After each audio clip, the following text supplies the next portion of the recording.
આજે આપણે એક નવા ટોપિકની ચર્ચા કરવાના છીએ, બરાબર, જેનું નામ છે સમયનું માપન. ઇંગ્લિશમાં એને આપણે કહીશું મેઝરમેન્ટ ઓફ ટાઈમ. આના અગાઉના લેક્ચરની અંદર આપણે બે ભૌતિક રાશિનું માપન કર્યું. આની અગાઉ આપણે કરી ગયા દળનું માપન, મેઝરમેન્ટ ઓફ માસ, અને એની આગળના લેક્ચરમાં આપણે ભણ્યા હતા લંબાઈનું માપન, મેઝરમેન્ટ ઓફ લેન્થ. તો આ બે ભૌતિક રાશિનું માપન આપણે આગળ કરી ગયા. આજે એક નવી અને ત્રીજી ભૌતિક રાશિનું માપન કરવાનું છે, એ છે સમયનું માપન, મેઝરમેન્ટ ઓફ ટાઈમ. બરાબર. તો આની અંદર હું તમને એક પહેલો એવો ક્વેશ્ચન કરું છું કે તમારે સમયનું માપન કરવું હોય તો કઈ રીતે કરશો? તો એનો આન્સર તમે છે ઈઝીલી રીતે આપશો કે સમયનું માપન સાહેબ આપણે ઘડિયાળની મદદથી કરી શકીએ. બરાબર છે.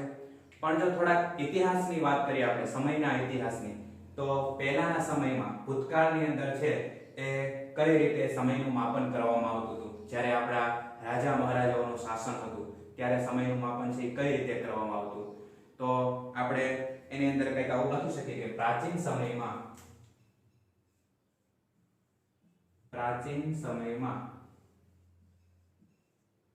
સમયનું માપન છે એ સૂર્યપ્રકાશ વડે પડતા પડછાયા પરથી કરવામાં આવતું. પ્રાચીન સમયની અંદર જો આપણે વાત કરીએ તો સમયનું માપન કઈ રીતે કરવામાં આવતું? તો કે સૂર્યપ્રકાશ વડે પડતા પડછાયા પરથી. એક વસ્તુ કોઈ ઊભી રાખેલી હોય, બરાબર, એની ઉપર સૂર્યપ્રકાશ પડે તો સૂર્યપ્રકાશને કારણે આ જે ઊભી રાખેલી વસ્તુ છે એનો પડછાયો પડે. એ પડછાયાની લંબાઈ કેટલી છે એ લંબાઈ પરથી છે એ પહેલાના સમયમાં સમયનું માપન કરવામાં આવતું હતું. હાલના સમયમાં પણ જંતર મંતર ખાતે, જયપુરની અંદર આવેલ જયપુરમાં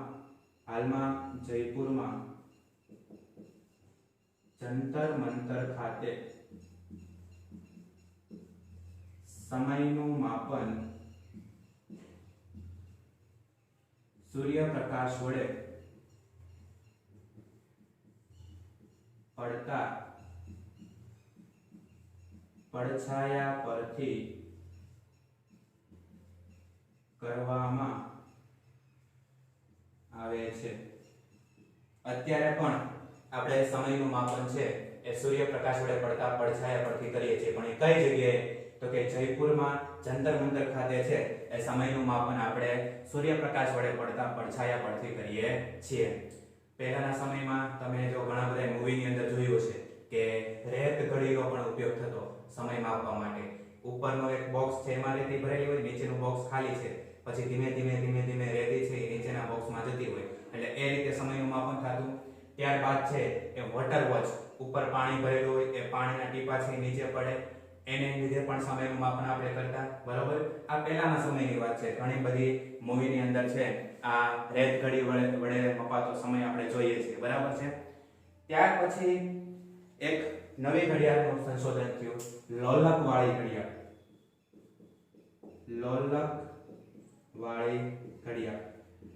આ લોલકવાળી ઘડિયાળ છે એ તમારામાંથી ઘણા બધાએ જોઈ હશે. લોલકવાળી ઘડિયાળ, બરાબર છે. એ લોલકવાળી ઘડિયાળની અંદર શું હોય કે નીચે એક લોલક હોય. એ લોલક છે એ આવી રીતે દોલનો કરતું હોય, બરાબર, અને એની મદદથી છે આપણે ઘડિયાળની અંદર સમય માપતા. પહેલાના સમયમાં સૂર્યપ્રકાશ વડે માપતા, એના પડતા પડછાયા પરથી. ત્યાર પછી લોલકવાળી ઘડિયાળ આવી. લોલકવાળી ઘડિયાળ પછી બજારમાં બીજી બે નવી ઘડિયાળો અસ્તિત્વમાં આવી.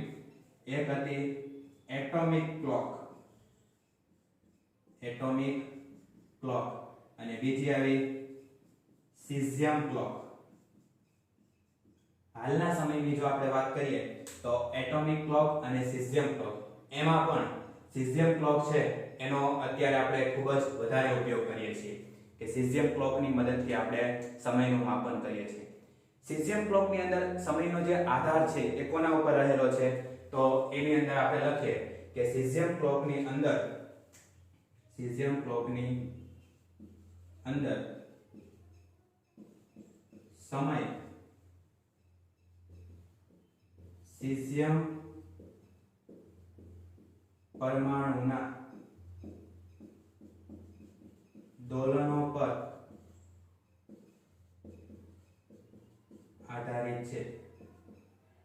સીઝિયમ ક્લોકની અંદર સમય કોના ઉપર આધારિત છે?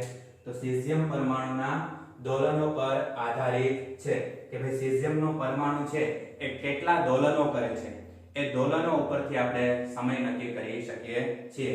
આ જે સીઝિયમ ક્લોક છે એની અંદર 1 સેકન્ડની વ્યાખ્યા પણ આપવામાં આવી છે કે સીઝિયમ ક્લોકની અંદર આપણે 1 સેકન્ડ છે એ કેટલા સમયને કહી શકીએ. તો એ વ્યાખ્યા શું હતી? પહેલા આપણે વ્યાખ્યા જોઈએ કે આ પ્રકારની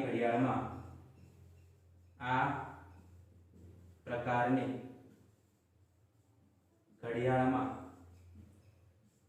સીઝિયમ 133 પરમાણુની સંક્રાંતિને અનુલક્ષીને ઉત્સર્જિત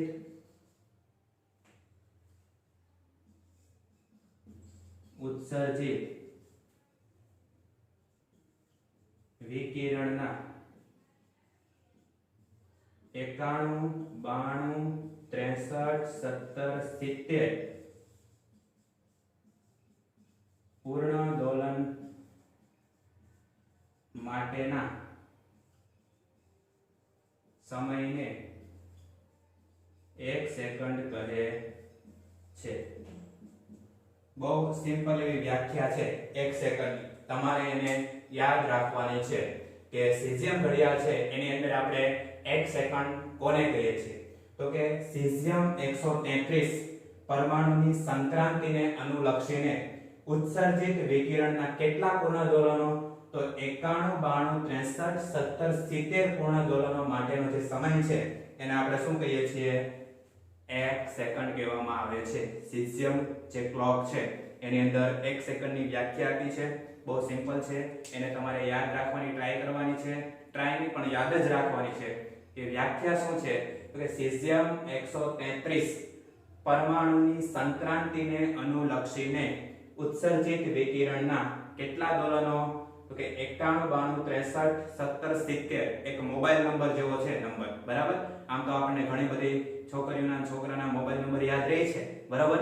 તો એવી રીતે આપણે આ એક આંકડો છે યાદ રાખવાનો છે કે સીઝિયમ 133 પરમાણુના સંક્રાંતિને અનુલક્ષીને ઉત્સર્જિત વિકિરણના 91, 92, 63, 17 પૂર્ણ દોલનો માટેના સમયગાળાને આપણે શું કહીએ છીએ? 1 સેકન્ડ કહેવામાં આવે છે. સીઝિયમનો જે પરમાણુ છે એની ઓર્બિટની અંદર જ્યારે ઇલેક્ટ્રોન ગતિ કરતો હોય, સીઝિયમના પરમાણુની ઓર્બિટ એટલે કક્ષાની અંદર જ્યારે ઇલેક્ટ્રોન છે એ ગતિ કરતો હોય ત્યારે શું થાય? વિકિરણ છે એ ઉત્પન્ન થાય. એ વિકિરણ જે ઉત્સર્જિત થાય છે એના કેટલા દોલનો? તો કે એના 91, 92, 63, 17 દોલનો માટેનો જે સમયગાળો છે એને આપણે 1 સેકન્ડ કહીશું. ફરી એક વખત આ પ્રકારની ઘડિયાળમાં એટલે સીઝિયમ ઘડિયાળમાં સીઝિયમ 133 પરમાણુની સંક્રાંતિને અનુલક્ષીને ઉત્સર્જિત વિકિરણના 91, 92, 63, 17 પરમાણુ પૂર્ણ દોલનો માટેના જે સમયગાળો છે એને આપણે શું કહીએ છીએ? 1 સેકન્ડ કહેવામાં આવે છે, બરાબર? આનાથી હવે જો થોડી આગળ વાત કરીએ તો ઇન્ડિયામાં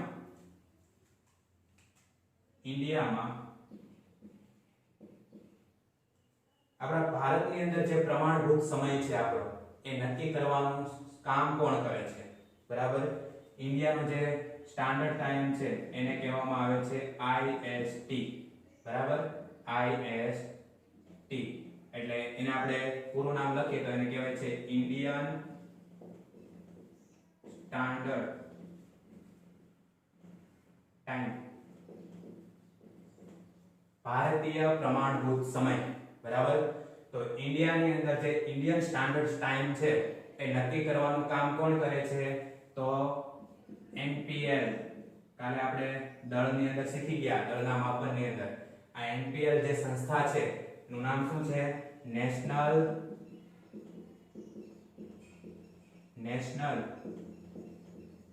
ફિઝિકલ લેબ, બરોબર? રાષ્ટ્રીય ભૌતિક વિજ્ઞાન પ્રયોગશાળા. આ જે સંસ્થા છે એ આપણા ભારતનો જે પ્રમાણભૂત સમય છે એ નક્કી કરવાનું કામ કરે છે. MCQ ની અંદર તમને પૂછાય કે ભારતનો પ્રમાણભૂત સમય નક્કી કરવાનું કામ કઈ સંસ્થા કરે છે? તો એના જવાબની અંદર આપણે લખશું NPL, નેશનલ ફિઝિકલ લેબ, ભારતીય રાષ્ટ્રીય ભૌતિક વિજ્ઞાન પ્રયોગશાળા, જે ભારતનો પ્રમાણભૂત સમય છે ઇન્ડિયન સ્ટાન્ડર્ડ ટાઈમ એને નક્કી કરવાનું કામ કરે છે. NPL ની જો આપણે વાત કરીએ તો NPL માં છે 4 સીઝિયમ ઘડિયાળો રાખવામાં આવી છે. કેટલી? 4 સીઝિયમ ક્લોક વડે સમય નક્કી કરવામાં આવે છે.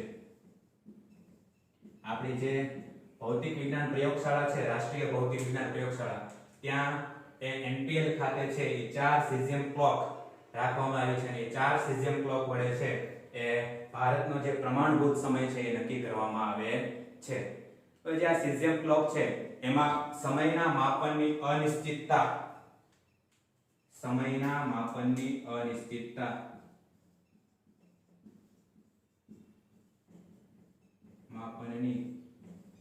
અનિશ્ચિતતા 1 ગુણ્યા 10 ની માઈનસ 13 ઘાત પ્લસ ઓર માઈનસ જેટલી મેળવી શકાય છે.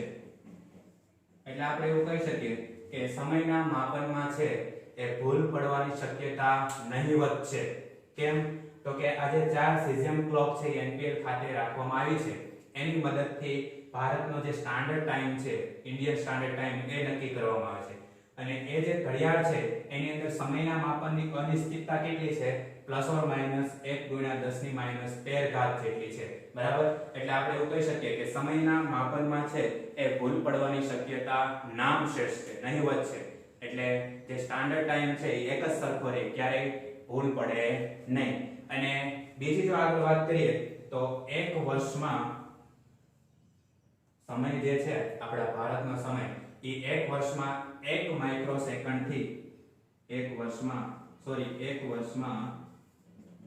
3 માઇક્રોસેકન્ડ થી વધારે આગળ પાછળ સમય થઈ શકતો નથી.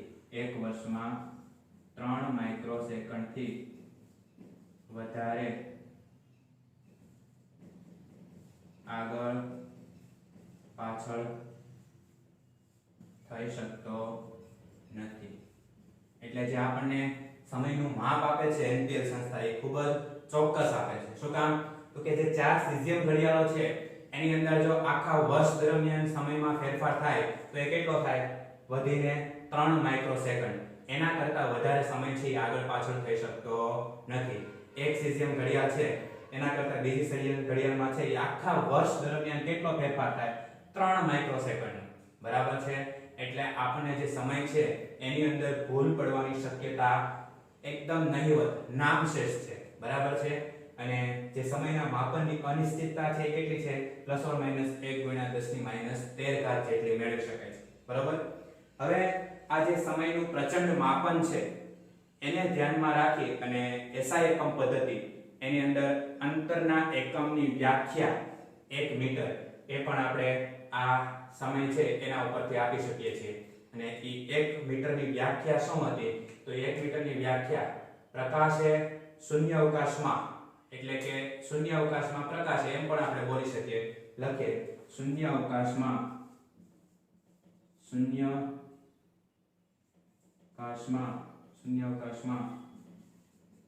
પ્રકાશે 1/299,729,458 સેકન્ડમાં કાપેલા અંતરને 1 મીટર કહે છે. સમયનું જે આપણે પ્રચંડ ચોક્કસ માપન કરીએ છીએ, બરાબર છે, કે એમાં ફેરફાર કેટલો થાય? 3 માઇક્રોસેકન્ડ થી વધારે આગળ પાછળ થઈ શકતો નથી. તો એ સમયની ચોક્કસતા, બરાબર, એને ધ્યાનમાં રાખી અને SI એકમ પદ્ધતિની અંદર જે આપણે અંતર છે એનો એકમ મીટર કહીએ છીએ, એની પણ વ્યાખ્યા આપવામાં આવી છે. એ કઈ છે? તો કે શૂન્ય અવકાશમાં પ્રકાશે 1 સેકન્ડમાં, એટલે કેટલી સેકન્ડમાં? તો કે 1 સેકન્ડનો કેટલામો ભાગ? તો કે 299,729,458 સેકન્ડમાં કાપેલા અંતરને કેટલું કહેવાય છે? 1 મીટર કહેવામાં આવે છે.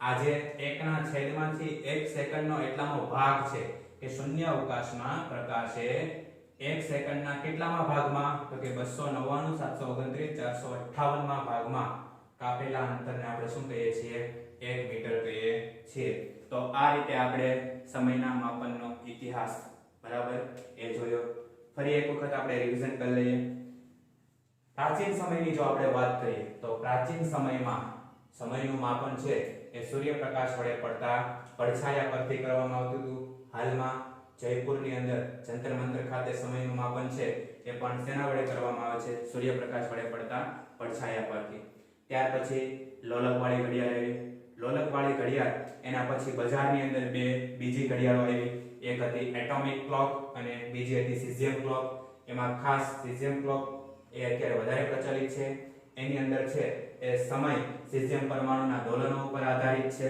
બરાબર સીઝિયમ પરમાણુનો છે કેટલા દોલનો કરે છે એના ઉપરથી આપણે સમય નક્કી કરીએ છીએ એની અંદર આપણે 1 સેકન્ડની વ્યાખ્યા જોઈ 1 સેકન્ડની વ્યાખ્યા શું હતી તો કે આ પ્રકારની ઘડિયાળમાં એટલે સીઝિયમ ઘડિયાળમાં સીઝિયમ 133 પરમાણુની સંક્રાંતિને અનુલક્ષીને ઉત્સર્જિત વિકિરણના 91 93 17 70 સંપૂર્ણ દોલન માટેના સમયને આપણે શું કહીએ છીએ 1 સેકન્ડ કહેવામાં આવે છે આ જે આંકડો છે એ આંકડો તમારે એક મોબાઈલ નંબરની જેમ યાદ રાખવાનો એટલે ખબર પડી જાય કે સીઝિયમના કેટલા દોલનો તો કે 91 93 17 70 પૂર્ણ દોલનો માટેનો જે સમયગાળો છે એ આપણે 1 સેકન્ડ કહીએ છીએ ત્યાર પછી ઇન્ડિયાની અંદર ભારતનો જે પ્રમાણભૂત સમય છે એ નક્કી કરવાનું કામ કોણ કરે છે NPL બરાબર NPL નું પૂરું નામ શું છે તો કે નેશનલ ફિઝિકલ લેબોરેટરી બરાબર એને કહેવામાં આવે છે ભારતીય ભૌતિક વિજ્ઞાન પ્રયોગશાળા રાષ્ટ્રીય ભૌતિક વિજ્ઞાન પ્રયોગશાળા ઇન્ડિયન સ્ટાન્ડર્ડ ટાઈમ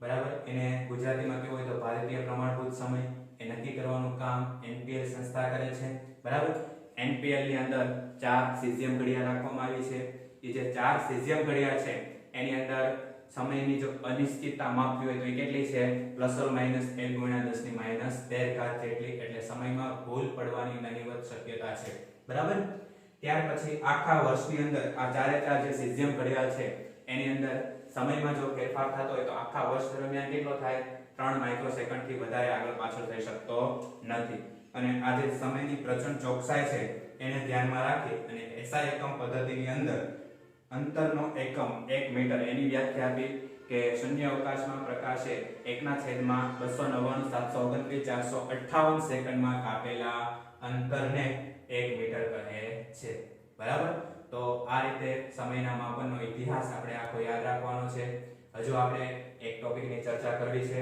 એ પહેલા તમે આ બધી વસ્તુઓ બોર્ડ ઉપરથી તમારી બુકમાં લખી નાખો ત્યારબાદ આપણે એક નવા ટોપિકની ચર્ચા કરીએ હવે મિત્રો આપણે સમયનું માપન ટોપિક સમજ્યા પછી બે મહત્વના ટોપિક આપણે જોવાના છે જે છે ચોકસાઈ અને સચોટતા બરાબર એ પહેલા જે સમયનું માપન એ ટોપિક આપણે જોયો આખો ટોપિક છે એ તમે વાર્તાની જેમ યાદ રાખશો તો સરળતાથી યાદ રહી જશે કે ભાઈ પ્રાચીન સમયમાં સૂર્યપ્રકાશ વડે પડતા પડછાયાની મદદથી સમયનું માપન કરવામાં આવતું હતું હાલમાં જયપુરની અંદર જંતર મંતર ખાતે હજુ પણ સમયનું માપન છે સૂર્યપ્રકાશ વડે પડતા પડછાયાની મદદથી કરવામાં આવે છે ત્યાર પછી લોલકવાળી ઘડિયાળ આવી લોલકવાળી ઘડિયાળ પછી બજારની અંદર બે બીજી ઘડિયાળ આવી જે છે એટોમિક ક્લોક અને સીઝિયમ ક્લોક હાલમાં સીઝિયમ ક્લોક છે વધારે પ્રચલિત છે એની અંદર સીઝિયમ ક્લોકની અંદર સમયનું માપન છે સીઝિયમ પરમાણુના દોલનો પર આધારિત છે બરાબર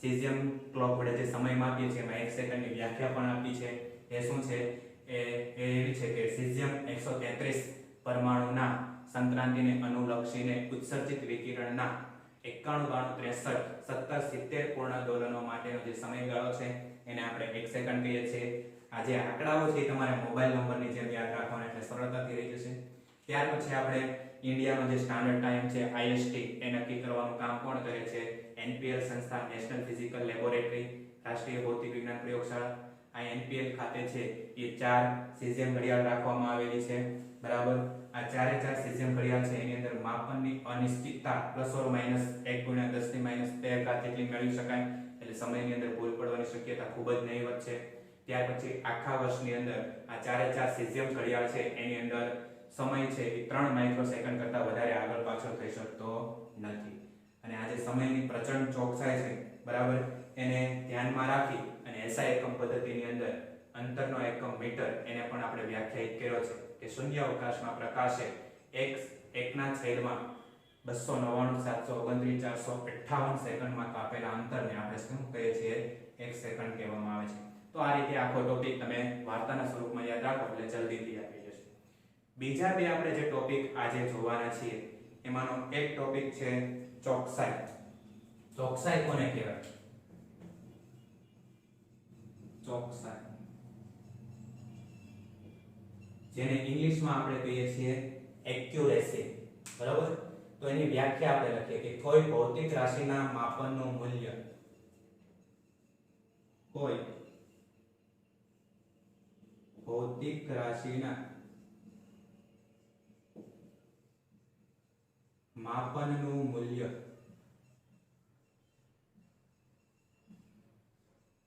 તેના સાચા મૂલ્યની કેટલી નજીક છે તેને તે ભૌતિક રાશિની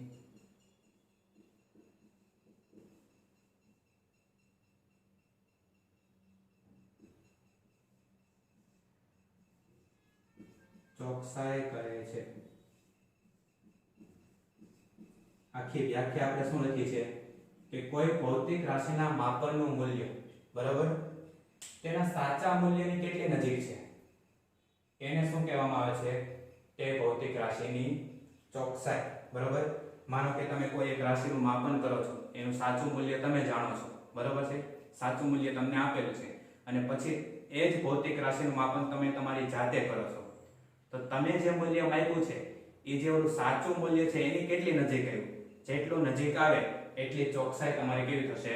વધારે થાય. એટલે કોઈ ભૌતિક રાશિના માપનનું મૂલ્ય તેના સાચા મૂલ્યની કેટલી નજીક છે એને એ ભૌતિક રાશિની શું કહેવામાં આવે છે? ચોકસાઈ કહેવામાં આવે છે. અને બીજી જે વ્યાખ્યા આપણે જોવાના છીએ એ છે સચોટતા. સચોટતા એને ઇંગ્લિશમાં કહેવામાં આવે છે પ્રિસિશન. બરાબર? હવે સચોટતા કોને કહેવાય?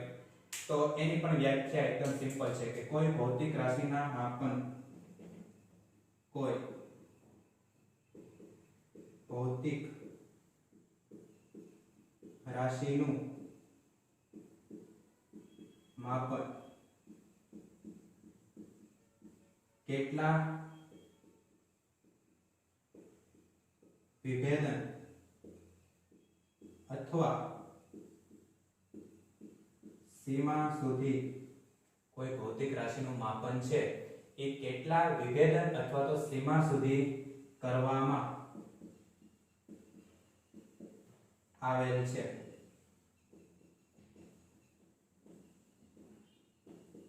તેને તે ભૌતિક રાશિની સચોટતા કહે છે. આ પણ એકદમ સિમ્પલ વ્યાખ્યા છે કે ભાઈ કોઈ ભૌતિક રાશિનું માપન કેટલા વિભેદન અથવા તો સીમા સુધી કરવામાં આવ્યું છે, બરાબર, તેને તે ભૌતિક રાશિની શું કહેવામાં આવે છે? સચોટ. ધારી લો કે એક ઘડિયાળ છે એ સમય બતાવે છે 10 કલાક અને 20 મિનિટ. પહેલી જે આપણે ઘડિયાળ પસંદ કરીએ છીએ કેટલો સમય બતાવે છે? 10 કલાક અને 20 મિનિટ. બીજી એક ઘડિયાળ આપણી પાસે છે ડિજિટલ ઘડિયાળ, જે એવું બતાવે છે 10 કલાક 20 મિનિટ અને 25 સેકન્ડ. બીજી જે ડિજિટલ ઘડિયાળ છે કેટલો સમય બતાવે છે? 10 કલાક 20 મિનિટ અને 25 સેકન્ડ. તો જે પહેલી ઘડિયાળ છે એ નાનામાં નાનું ક્યાં સુધીનો સમય માપી શકે? તો કે મિનિટ સુધીનો. બીજી જે ઘડિયાળ ડિજિટલ ઘડિયાળ છે એ નાનામાં નાનો સમય કેટલો માપી શકે? સેકન્ડ સુધીનો. તો વિભેદન કોનું વધારે થયું? તો કે ડિજિટલ ઘડિયાળનું. તો એ સેકન્ડ સુધી છે એ સમય માપી શકે છે, એની શું કહેવામાં આવે છે? સચોટતા. એટલે આપણે શું કહીએ છીએ કે કોઈ ભૌતિક રાશિનું માપન કેટલા વિભેદન અથવા તો સીમા સુધી કરવામાં આવ્યું છે તેને તે ભૌતિક રાશિની સચોટતા કહેવામાં આવે છે. એટલે આપણે બે વ્યાખ્યાઓ અહીં લખી છે, એક છે ચોકસાઈ અને બીજી છે સચોટતા. આની અંદર ખ્યાલ આવી ગયો કે ચોકસાઈ કોને કહેવાય? કે કોઈ ભૌતિક રાશિના માપનનું મૂલ્ય તેના સાચા મૂલ્યની કેટલી નજીક છે તેને તે ભૌતિક રાશિની ચોકસાઈ કહે છે. બીજું છે સચોટતા, કે કોઈ ભૌતિક રાશિનું માપન કેટલા વિભેદન અથવા તો સીમા સુધી કરવામાં આવેલ છે તેને તે ભૌતિક રાશિની શું કહેવામાં આવે છે? સચોટતા કહેવામાં આવે છે. હવે આ બંને જે ટોપિક છે ચોકસાઈ અને સચોટતા એને આપણે ઉદાહરણ દ્વારા સમજીએ. સમજી લો કે આપણો જે ઇન્ડિયાનો જે સ્ટાન્ડર્ડ ટાઈમ છે IST, બરાબર, આજ તકની અંદર, આજ તક ચેનલ તમે જોવો છો ને એની અંદર ઇન્ડિયાનો સ્ટાન્ડર્ડ ટાઈમ બતાવે છે. ધારી લો કે એ સમય છે આપણે 10:25 મિનિટ.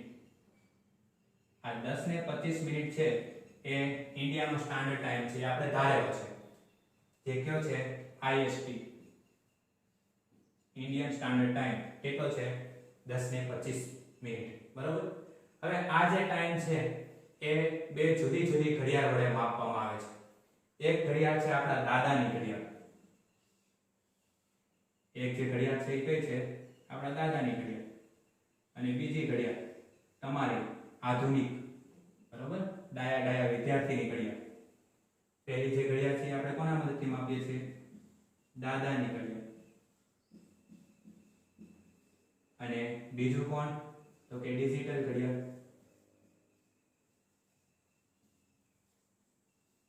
ઇન્ડિયાનો જે સ્ટાન્ડર્ડ ટાઈમ છે કેટલો છે? 10:25. આપણે માપીએ છીએ કયા કયા ઘડિયાળની મદદથી? એક છે દાદાની ઘડિયાળ જે જૂના જમાનાની છે, બીજી છે ડિજિટલ ઘડિયાળ જે અત્યારની આધુનિક ઘડિયાળ છે. બંને ઘડિયાળની મદદથી આપણે આજે ઇન્ડિયાનો સ્ટાન્ડર્ડ ટાઈમ છે એ માપીએ છીએ. દાદાની ઘડિયાળની અંદર છે એ આ જે સમય બતાવે છે 10:24, બરાબર. આપણા દાદાની ઘડિયાળ છે એની અંદર ઇન્ડિયાનો સ્ટાન્ડર્ડ ટાઈમ 10:25 છે એ કેટલો બતાવે છે? 10:24. તમારી જે આધુનિક ઘડિયાળ છે ડિજિટલ ઘડિયાળ એની અંદર સમય બતાવે છે 10 ને સમજી લો કે 20 મિનિટ અને 25 સેકન્ડ. જો ખાસ સમજો આ ટોપિક ચોકસાઈ અને સચોટતા છે આપણે ઉદાહરણની મદદથી સમજીએ છીએ કે ઇન્ડિયાનો સ્ટાન્ડર્ડ ટાઈમ આપણે બે અલગ અલગ ઘડિયાળની મદદથી માપીએ છીએ, દાદાની ઘડિયાળની મદદથી અને એક આધુનિક ડિજિટલ ઘડિયાળની મદદથી. તો દાદાની ઘડિયાળ છે એ 10:24 બતાવે છે. આપણી જે ડિજિટલ ઘડિયાળ છે એ 10:20 અને 25 સેકન્ડ સુધીનો સમય બતાવે. તો આ બંને છે એના ઉપરથી જોઈને તમે મને કહો તો કે ચોકસાઈ કોની વધારે છે? આ જે બંને ઘડિયાળમાં સમય બતાવે છે એની અંદર ચોકસાઈ કોની વધારે છે એ તમે મને જોઈને જરા કહો તો. તમે ચોકસાઈની વ્યાખ્યા જાણો છો કે કોઈ ભૌતિક રાશિના માપનનું મૂલ્ય તેના સાચા મૂલ્યની કેટલી નજીક છે તેને તે ભૌતિક રાશિને શું કહેવામાં આવે છે? ચોકસાઈ, બરાબર. તો આ બંને ઘડિયાળમાંથી ચોકસાઈ કોની વધારે હશે એ તમારે મને કહેવાનું છે. જુઓ, દાદાની ઘડિયાળની અંદર સમય બતાવે છે 10:24. ઇન્ડિયાનો સ્ટાન્ડર્ડ ટાઈમ છે 10:25, બરાબર છે. તો આ 10:24 છે એ 10:25 જે સમયનું સાચું મૂલ્ય છે એની વધારે નજીક છે. ખ્યાલ આવે છે? બરાબર. તો ચોકસાઈ છે એ દાદાના ઘડિયાળની કેવી થશે? વધારે. ચોકસાઈ વધારે. ખ્યાલ આવે છે? ઇન્ડિયાનું જે સાચું મૂલ્ય છે સમયનું 10:25, દાદાની ઘડિયાળ બતાવે છે 10:24. એટલે સાચા મૂલ્યની વધારે નજીક દાદાની ઘડિયાળ છે. કેમ? તો એની ચોકસાઈ વધારે છે. ડિજિટલ ઘડિયાળ છે એ 10, 20 અને 25 બતાવે છે. અને ડિજિટલ ઘડિયાળમાં 10:20 થાય અને સાચું મૂલ્ય 10:25. તો 10:25 કરતા 10:20 તો ક્યાંય આઘું છે, દૂર છે, બરોબર છે. એટલે આ જે ઘડિયાળ છે એની ચોકસાઈ કેવી થશે? ઓછી થશે. ડિજિટલ ઘડિયાળની ચોકસાઈ ઓછી, બરાબર. દાદાની જે ઘડિયાળ છે એ સાચા મૂલ્યની વધારે નજીકનો સમય બતાવે એટલે 10:24 સમય છે આપણો 10:25 એટલે આ ચોકસાઈ વધારે. આપણી જે ઘડિયાળ છે એ 10:20 અને 25 સેકન્ડ બતાવે છે એટલે સાચા મૂલ્યથી ઘણી દૂર છે, બરાબર. એટલે આની ચોકસાઈ થાય ઓછી. ઓકે, દાદાની ઘડિયાળ છે વધારે ચોકસાઈ બતાવે છે, આપણે માની લીધું, બરાબર. હવે મને એમ કહો કે સચોટતા કોની વધારે છે? આ બંને જે ઘડિયાળ છે એની અંદર સચોટતા કોની વધારે છે એ મને જરાક કહો તો જોઈને. સચોટતાની વ્યાખ્યા આપણે શું કીધી છે કે કોઈ ભૌતિક રાશિનું માપન કેટલા વિભેદન અથવા તો સીમા સુધી કરવામાં આવેલ છે તેને તે ભૌતિક રાશિની શું કહેવામાં આવે છે? સચોટતા. બરોબર છે. તો સચોટતા કોની વધારે છે એ જરા કહો મને.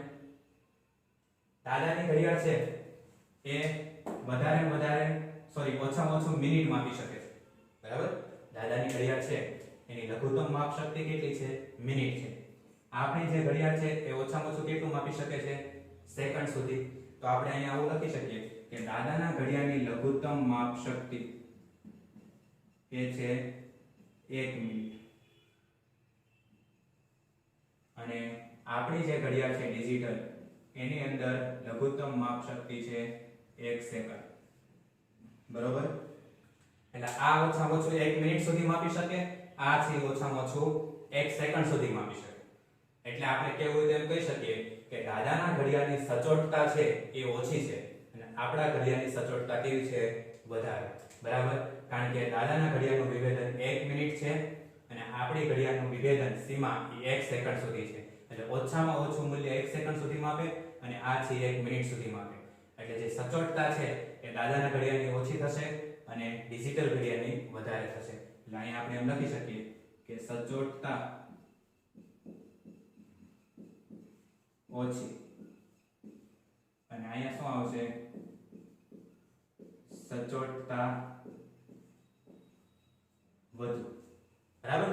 કારણ કે સચોટતાની વ્યાખ્યા એવી છે કે કોઈ ભૌતિક રાશિનું માપન કેટલા વિભેદન અથવા તો સીમા સુધી કરવામાં આવેલ છે તેને તે ભૌતિક રાશિની સચોટતા કહે છે. બરાબર. તો આપણો જે ઇન્ડિયાનો સ્ટાન્ડર્ડ ટાઈમ છે એ 10:25 છે. બે અલગ અલગ ઘડિયાળની મદદથી આપણે સમય માપીએ છીએ. એક છે દાદાની ઘડિયાળ અને એક છે ડિજિટલ ઘડિયાળ. દાદાના ઘડિયાળની અંદર સમય બતાવે 10:24, આપને બતાવે છે 10, 20 અને 25. બરાબર. તો સાચા મૂલ્યની વધારે નજીક દાદાની ઘડિયાળ એટલે ચોકસાઈ વધારે, સાચા મૂલ્યથી આપણી ઘડિયાળ દૂર છે એટલે ચોકસાઈ ઓછી. સચોટતા છે એ આપણી વધારે, દાદાની કેવી થશે? ઓછી. કેમ? તો કે દાદાની ઘડિયાળ છે એ ઓછામાં ઓછું 1 મિનિટ સુધીનું વિભેદન છે અને આપણી જે ઘડિયાળ છે એમાં ઓછામાં ઓછું 1 સેકન્ડ સુધી. એટલે સચોટતા છે એ આપણી વધુ થશે, દાદાની કેવી થશે? ઓછી. બરાબર. તો આ રીતે આપણે ચોકસાઈ અને સચોટતા એને ઉદાહરણ દ્વારા સમજી શકીએ. તમારી NCERT ની અંદર જે બુકમાં જે લંબાઈનું માપન આપ્યું છે, એક્ઝામ્પલ આપેલું છે, એક લંબાઈનું સાચું મૂલ્ય આપ્યું છે એ છે 3.678. લંબાઈનું જે સાચું મૂલ્ય છે એ કયું છે? 3.678. આ છે સાચું મૂલ્ય. આ જે એક્ઝામ્પલ લીધું ને આપણી રીતે લીધું છે. આ જે એક્ઝામ્પલ છે કોઈ લંબાઈનું સાચું મૂલ્ય 3.678 એ તમારી NCERT ની ટેક્સ્ટ બુક ની અંદર આપેલું છે. બરાબર. હવે આ જે લંબાઈ છે એ બે અલગ અલગ વિદ્યાર્થીઓ માપે છે. એકને મૂલ્ય આવે છે 3.5 અને બીજાને આવે છે 3.38 સેન્ટીમીટર. એક જે વિદ્યાર્થી આ લંબાઈનું માપન કરે છે, આપણા ક્લાસના ધારો કે બે ડાયા વિદ્યાર્થીઓ છે, બરાબર, એ આ સાચા મૂલ્યની લંબાઈનું માપન કરે છે. તો જે આ પહેલો વિદ્યાર્થી છે એને મૂલ્ય આવે છે 3.5 સેન્ટીમીટર અને બીજો જે માપે છે એને આવે છે 3.38 સેન્ટીમીટર. તો હવે મને જોઈ તમે કહી શકશો કે ચોકસાઈ કોની વધારે છે? હવે તો તમને આરામથી ખબર પડી જવી જોઈએ વ્યાખ્યા ઉપરથી કે કોઈ ભૌતિક રાશિના માપનનું મૂલ્ય તેના સાચા મૂલ્યની કેટલી નજીક છે એને એની ચોકસાઈ કહેવાય. તો સાચું મૂલ્ય છે 3.678. તો પહેલો જે વિદ્યાર્થી માપે છે એને કેટલું આવે છે? 3.5 સેન્ટીમીટર. બીજાને કેટલું આવે છે? 3.38 સેન્ટીમીટર. તો આ બે જોઈને તમને ખબર પડી જવી જોઈએ કે ચોકસાઈ કોની વધારે છે. તો આ જે 3.5 સેન્ટીમીટર અંતર છે એ 3.678 આ સેન્ટીમીટરમાં છે. આ મૂલ્ય જે છે એ શેમાં છે? સેન્ટીમીટરમાં. તો આ જે 3.5 છે એ 3.678 ની વધારે નજીક છે, બરાબર, અને 3.38 છે એ 3.678 થી દૂર છે. તો આપણે એવું કહી શકીએ કે પહેલો જે વિદ્યાર્થી લંબાઈ માપે છે એની ચોકસાઈ કેવી છે? વધારે. આની શું થશે? ચોકસાઈ વધુ. આ મૂલ્ય છે એ સાચા મૂલ્યથી ઘણું દૂર છે, બરાબર છે, એટલે આની ચોકસાઈ કેવી થશે? ઓછી.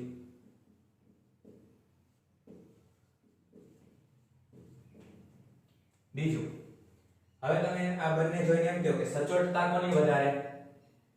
પહેલા વિદ્યાર્થીની સચોટતા વધારે કે બીજા વિદ્યાર્થીની?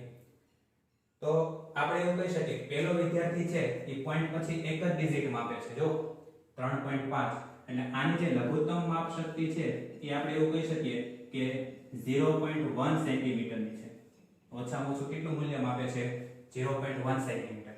અને આ જે વિદ્યાર્થી છે એ પોઈન્ટ પછી બે આંકડા, એટલે આની જે લંબાશો છે લઘુત્તમ માપ શક્તિ એ આપણે એવું કહી શકીએ કે 0.001 સેન્ટીમીટર છે, બરાબર? Sorry, 0.1 centimetre. ઓકે, તો પહેલો વિદ્યાર્થી છે એ ઓછામાં ઓછું મૂલ્ય કેટલું માપે છે? 0.1 સેન્ટીમીટર. અને બીજો છે એ ઓછામાં ઓછું કેટલું માપે છે? 0.01 સેન્ટીમીટર. બરાબર છે? તો સચોટતા કોની વધારે થાય? તો આ બીજા વિદ્યાર્થીની થાય. ઓછી કોની થાય? પહેલા વિદ્યાર્થીની. બીજા વિદ્યાર્થીની સચોટતા શું કામ વધારે? તો કે એ છે એ વધારે સીમા એટલે 0.01 સેન્ટીમીટર સુધી છે એ અંતર માપે છે, અને આ છે 0.1 સેન્ટીમીટર સુધી માપે છે. તો આપણે એવું કહી શકીએ કે આની સચોટતા ઓછી, સચોટતા કેવી થશે? ઓછી. આની થશે સચોટતા વધુ. બરાબર? તો આ રીતે છે એ આપણે ચોકસાઈ અને સચોટતા નક્કી કરી શકીએ. તમારે વ્યાખ્યા ખાસ સમજવાની છે કે ચોકસાઈ કોને કહેવાય? કે કોઈ ભૌતિક રાશિના મૂલ્યનું માપન છે કે તેના સાચા મૂલ્યની કેટલી નજીક છે એને આપણે એની ચોકસાઈ કહીશું. સચોટતા કે કોઈ ભૌતિક રાશિનું માપન છે કેટલા વિભેદન અથવા તો સીમા સુધી કરવામાં આવ્યું છે એને એની સચોટતા કહે છે. આપણે આ બે ઉદાહરણની મદદથી સમજી શકીએ. આવા તો તમે ઢગલાબંધ ઉદાહરણ લઈ શકો. સપોઝ કે હું એમ કહું કે કોઈ એક લંબાઈ છે એનું સાચું મૂલ્ય છે ધારો કે 4.358 સેન્ટીમીટર. બરાબર છે? કેટલું મૂલ્ય છે? 4.358 સેન્ટીમીટર. બે અલગ અલગ વિદ્યાર્થીઓ છે એ આ લંબાઈનું માપન કરે છે. આ જે છે એ સાચું મૂલ્ય છે. પહેલો જે વિદ્યાર્થી છે S1, સ્ટુડન્ટ S1, એ જે માપે છે એને આવે છે 4.2, બીજાને આવે છે 3.98, બરાબર? આને આવે છે 4.2 સેન્ટીમીટર, બીજાને આવે છે 3.98 સેન્ટીમીટર. તો હવે તમને ડાયરેક્ટ ખબર પડી જવી જોઈએ કે ચોકસાઈ કોની વધારે કોની ઓછી. તો આ 4.2 છે 4.3 ની વધારે નજીક, ચોકસાઈ વધુ. 3.98 છે 4.3 થી દૂર, ચોકસાઈ ઓછી. આની લઘુત્તમ માપ શક્તિ કેટલી? 0.1, કારણ કે પોઈન્ટ પછી એક આંકડો. આની લઘુત્તમ માપ શક્તિ કેટલી? 0.01, કારણ કે પોઈન્ટ પછી બે આંકડા સુધી માપે. એટલે આની જે સચોટતા છે એ ઓછી થાય, આની સચોટતા કેવી થશે? વધારે. તો આવા તમે ઢગલાબંધ ઉદાહરણો લઈ શકો છો. બરાબર છે? ઓકે, તો મારા ખ્યાલથી તમને આ ટોપિકની અંદર બધી ખબર પડી ગઈ હશે. નેક્સ્ટ ટાઈમ આપણે એક નવા ટોપિક સાથે મળીશું. ત્યાં સુધી જય હિન્દ, જય ભારત.